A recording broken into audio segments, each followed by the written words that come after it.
释一下我们平常的一个研发是什么一个状态的。首先第一个，我会觉得金溪应该是大家都认识的、都知道的吧。然后我们这款游戏应该都知道金溪，就是大家对它的认同度有没有很喜欢金溪？哈哈 ，OK， 谢谢大家支持。那我也简单介绍一下金溪吧。对，然后金溪的话呢，就是小时候遭遇了一些怪物潮的时候，与家人分离了。然后被我们刚刚看到的一条龙，就是我们的角，然后带到了荆州城，然后抚养长大，15学艺，然后最后他成为了这个荆州城的一个领导者。对，然后呢，金溪在我们认识他的一个故事里面，他甚至为了这个荆州城是愿意牺牲他自己的。对，在我们游戏里面也有很多的一些高光的一些时刻。OK， 那你还没答我的问题。我现在回答。好的，谢谢你。那你猜一下。2到3个月，我觉得差不多。2到3个月，有没有大胆点猜？OK。6个月，有人说6个月。2到3个月只能做到膝盖以下的部分。2到3个月做膝盖。对。能做到膝盖以下的部分。那它一共真的要多长时间？其实我们在研发一个这样规格的一个角色的话，我们是需要超过1年的时间。而且在制作这样的一个角色的时候，我们是超过了50个研发人员以上的同时间的一个配合，然后经历20多个模块的一个开发的一个历程，才能制造出来。那这些是我刚猜2、3个月，对不起，真的对不起。然后365天，那你们又会做哪些的一些流程啊，或者是一些工序这样子？我后面给大家讲一讲吧，这就是我们这次的一个核心，想分享给大家，我们怎么做一个角色。其实从一个角色最开始的话，我们会以概念为主，一个就是 IP 概念，就是文本跟我们的文化概念，这样子的话就构成了它最基础的一个人物性格以及形象。然后到这以后的话呢，我们就会到我们的3D 部分，3D 部分就是建模、动作与特效。然后当这些做完以后，进入到我们的一个音频环节，就是语音与音效。最后所有的这些东西做完了，就由策划与程序把它配置以及逻辑实现出来，然后就交付到 QA， 经过大量的测试以后，才最终见到我们玩家。对，哇，这些大学问来了。这个只是简单讲，简单展开讲这里放不下。OK， 好，那接下来我想了解一下，就是那既然其实大家现在都知道，我们如果说真的想创建一个角色的话，我们要怎么去完成？那我又想问一下，那金溪你们是怎么做出来的？往后讲。好。OK， 首先我就从0到做完一个角色跟大家分享一下。那我们做一个角色的话，首先我们得有这个角色存在在这个世界、这个游戏世界里面的一个动机。那为什么需要一个这样的人物呢？对吧？那我们就拿金溪作为一个例子，我们结合一下。首先我们先有了一个荆州城，我们先了解一下。因为我们的这个世界是充满了危机，有很多的怪物，然后所以我们当时就希望做一个与怪物对抗的最前线，我们就以我们的万里长城的西关起点，就是历代的一个边防的最前线嘉峪关为原型，做了我们的一个荆州城。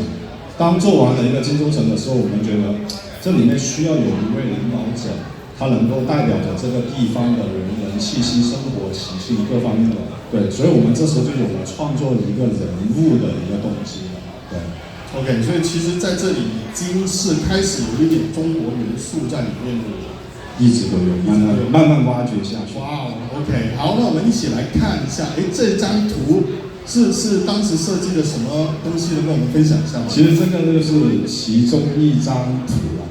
对，其实我们有了这样的一个想法，有了这么一个创造一个角色诉求的时候，我们就会把关于围绕着创造这个角色所有模块的同学都拉在一起，去开一个头脑风暴的会议。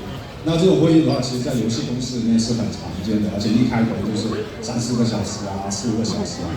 在这个会议我们要做些什么呢？就是每个人都会去根据这样的我们有的一些信息，去给出来，我们觉得这个人应该是个什么样的人，然后把所有的一些选项都抛出来，然后团队里面会对其进行一些投票，然后讨论，我们觉得就应该是这样，就这样应该是这样，就是一个很激烈的一种互相交流各自想法的一个会议，对。然后在这个会议里面呢，我们就确定下来了，金熙它就以一个端庄、纯洁以及它的一个优雅3个特征来进行创作。同时，在这个会议上面，我们其实是比较一致的认为，希望把更多的一些中国元素加入到这个角色上面去。所以我们当时就挑选了中国人这个很明确的一个中国人的一个精神图腾，来融入到这个角色上面去。对，就有了这个角色最基础的部分，有了他的性格，有了他的一些外形特点。对。哦，那我相信这样子的一个头脑风暴的会议一定很好玩。好，那如果大家以后有什么需要商量的事情，我觉得大家都可以用到头脑风暴这种方式，然后去进行一种讨论。好，那接下来我们来看一下，既然你说我已经定了他的一些初稿或者已经商量好一些东西，接下来我们会做些什么呢？我们再来看一下。那其实这个会议上面的一些信息的话呢，我们都会以一些文本的一些方式把它记录下来。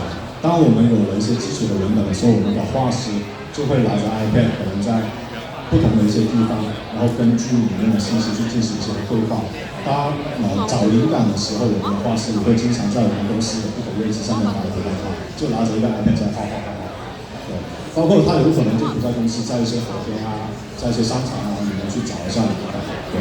这样子，所以其实，我相信很多设计师他们都喜欢拿着 iPad 呢，在每个角落或者他喜欢的地方去进行一些创作。那刚好也接着刚刚 Wilson 所说的卖个小广告Today at Apple 呢，我们会有免费的 Procreate 的课程如果大家对于这款软件或者对于 iPad 感兴趣的话，可以在我们的官网免费预约我们 Today at Apple 的课程来上课我们会有专业的老师呢跟大家去进行分享。卖完广告了。好，那接下来我们看一下，刚刚其实你也说到有很多中国元素，那接下来我想邀请一下现场观众，在这张照片里面，金熙的哪个部位是用了右边的这张图的呢？有没有人举手？我没说错，金熙哪个部位用了右边哪张图呢 ？OK， 有知道的小伙伴可以举手跟我们分享一下吗？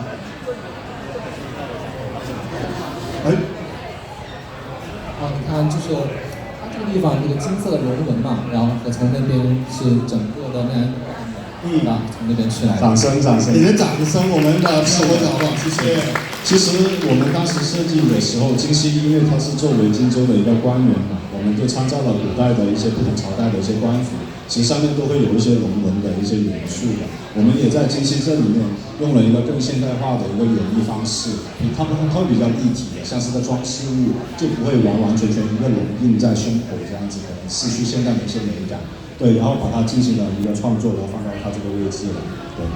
帮同学看出来是这样子，谢谢这位同学分享，谢谢14老师给我们又讲解了一下这个中国文化。好，那接下来我们看一下这一张，这张我就请14老师先。这张，这个的话其实叫做盘扣，盘扣的话是我国的一个非物质文化遗产，在不同的朝代的话，它会有不同的一些演绎的一些方式。对，等等，我好像在这里没看到这个是个例子。这是个现代的OK， 所以这个是属于一个现代的一个盘扣原来是这样子。OK， 好，然后我其实在看你们官网的一些宣传视频会发现呢，其实在金熙的身后呢，好像有一幅画。是的 ，OK， 那这个就很显而易见了，就是水墨画。水墨画的话，我国称之为国画嘛，就是我们能够觉得在不同的朝代也是用这样的一种工艺在画室里去表达了自己的一些想法，那我们觉得这个是非常符合我们的一个中华文化的一部分的，所以在它100的后面的话，也会加入了一些水墨的一些元素。对，原来是这样子。OK， 所以我能够理解，其实这些都是属于可能一些一开始的一些平面跟2D 的一个设计这样的，对吗 ？OK， 好，那接下来我们做完这个以后，可能我们还会做些什么？当我们的2D 这些稿确认了以后，它的3视图，然后就会由我们的3D 模型建模师，然后1比1的去还原建模出来。这就是我们金熙在我们引擎里面看到的一个模型的样子。其实跟我们刚刚看的一些概念原画是差不多的，就是1比1的完美的还原。对，然后在这些材质的时候是经过特殊的一些工艺制作的。OK， 所以其实我会发现，我们从一开始画完以后，然后再把它弄漂亮点，然后再把它建模，然后其实我们发现人物衣服背景我们都有了，那接下来又做什么呢 OK， 那到这里来的话，就是我们从有一个想法，然后到了它是真正是一个人的样子，但是它是还没有赋予它一些生命，它现在还没人动。那下一步的话呢，下一位 ，OK， 很华丽的一个开场，就到了一个3D 战斗的一个环节。因为我自己也是一个战斗策划，所以这一块我会比较熟悉的跟大家多分享一点，所以给了个这么华丽的开头。就是会看很久对吧？这里 ，OK， 给掌声，是老师现在这里会讲很久啊。OK， 往下。那到了3D 战斗的一个环节的话呢，我这边分成2部分跟大家讲，一个是我们是怎么去想它的，另外一个是我们是怎么去做它的。那怎么去想它这件事情？首先第一个，我们会把我们之前刚刚要到的所有的信息给我们后续做这个角色3D 部分的同学们去同步，我们正在做一件什么样的一个事情。然后完了以后，我们会做我们的一个战斗概念的一个设计。在做战斗概念的设计，我们怎么去理解呢？我们往下一页看。对，就是我们拿到了这个人物以后，我们去提炼他一些非常有记忆点的一些元素，而且我们觉得非常符合这个角色的一些元素。在金熙这一个角色上面，我们提炼了2个非常重要的点，一个叫做御剑而行，一个叫做与龙共舞。OK， 对，这样走。来了哈，御剑来了，来了，御剑来了。对，这个就是我们御剑而行里面的一个表达。为什么要做这样的一个设计呢？因为当时我们在做金熙设计的时候，因为觉得他是个很纯洁优雅的一个角色，在我们小时候会看很多中国的一些武侠片，一些武功高强、比较优雅的人，他不会拿着一把剑上去砍人，他只会操控着这把剑，对，很灵活、很灵动的去跟这把剑在进行一个舞蹈的一个样子，所以我们称之为御剑。我们在金熙上面就用了这样的一个元素，对，也这样子的话也保持了他在战斗里面比较英姿飒爽又不失他的一个优雅的一个美感。对，就是那种对吧？对，就是这样子。好，那下一个是什么呢？我们来看一下下一个。下一个的话就是与龙共舞，这一趴其实很好理解啊。在金熙这个角色身上的话，我们所有的东西都想要用中国龙这样的一个元素去表达，因为它是最直接的，能够让大家感受到我们中华的一个精神图腾龙的一个存在。所以在它的一个技能设计上面，我们用了很多的一些龙元素，比如说它的普攻、它的一些技能、它的大招全部都是与龙相关的，包括它的大招这里还会有一个龙角的一个展开。其实它身上还会有一些龙鳞，我不知道现场有没有同学知道这些龙鳞是什么时候出现的 ？OK， 来，好的，就是在设定里面，他会说的是在金熙比较害羞或者是情绪比较波动比较大的时候会出现这样的龙鳞。然后你第一次见到他的时候是会在第1章的第4幕结尾的时候，你在晚上去天台上跟他去商讨如何去擒拿那个残剑会的时候，然后跟你握手，然后他会在手臂上会出现龙鳞的特效。真的好厉害啊！真的要给掌声，这是很细的一个点，对，他身上会长龙鳞这件事情是很细的一个。OK， 好，那其实这里就是我们怎么想，对吧？那想完以后我们要做什么？我还没想完，还没想，下一页还没想，还没想完。OK， 对，当我们有了一个主题啊，与龙共舞以及一个御剑而行的时候，我们就会找我们自己的一个素材库。这个素材库怎么来的呢？其实就是我们做战斗，或者说我们做任何设计的时候，所有的创作它都不是一瞬间的，它可能都是我们长期的一些积累。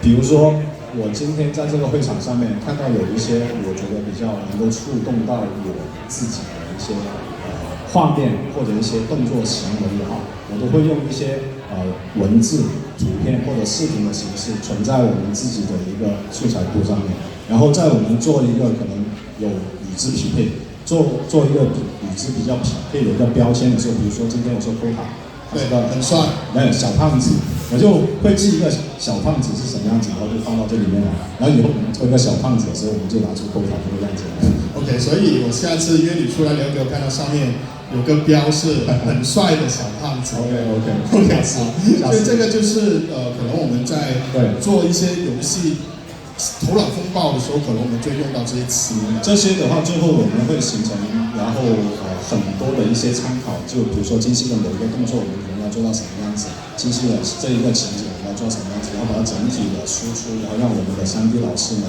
然后按照这样子的一个初步想法去雕刻出来我们金丝的动作应该是什么样子。对。哦，OK。